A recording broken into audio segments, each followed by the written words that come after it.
America में Capitol Hill हिंसा के बाद राष्ट्रपति डोनाल्ड ट्रंप को पद से हटाने की बात करते हुए स्पीकर नैन्सी पेलोसी ने यह आशंका तक जता दी कि ट्रंप अपने पद का गलत इस्तेमाल करते हुए परमाणु हमला तक करवा सकते हैं।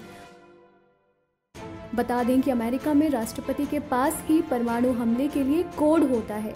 एक बार लॉन्च जारी होने के बाद सेना के चीफ भी उसे नहीं रोक सकते।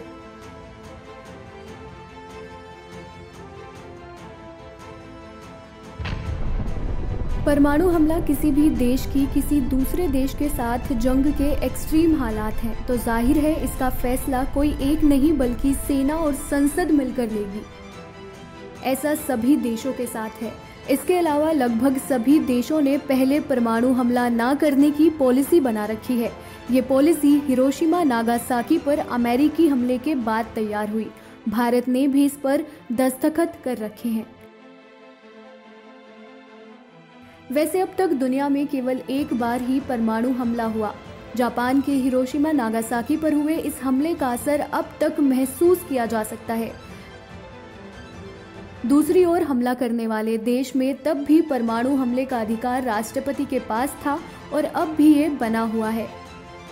तब दूसरे विश्व युद्ध के दौरान अमेरिका के 33वें राष्ट्रपति हैरी ट्रूमैन ने जापान के जुड़वा शहरों पर परमाणु हमले का फैसला लिया था।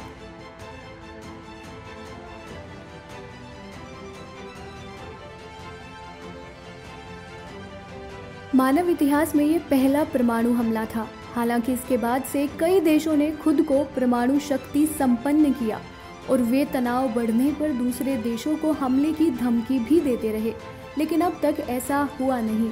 इसकी वजह ये भी है कि जापान पर हुए हमले का अंजाम सबने देखा था।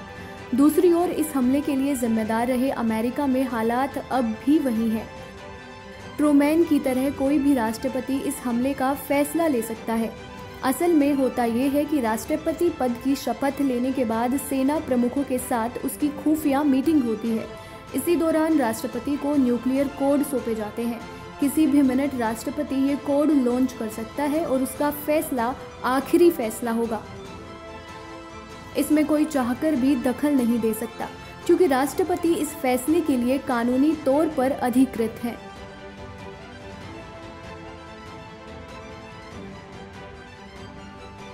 अब बात करते हैं स्पीकर पेलोसी की, जिन्हें ये डर है कि ट्रंप अपनी सनक में किसी भी देश पर परमाणु हमले का आदेश दे सकते हैं। खासकर चीन और ईरान से ट्रंप की नाराजगी जाहिर है।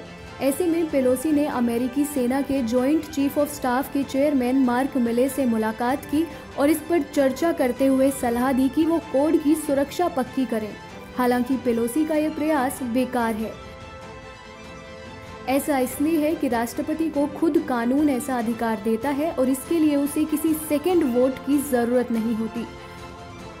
डेमोक्रेट्स ने साल 2017 में ट्रंप के सत्ता में आने के बाद भी परमाणु कोड बदलने की बात कही थी।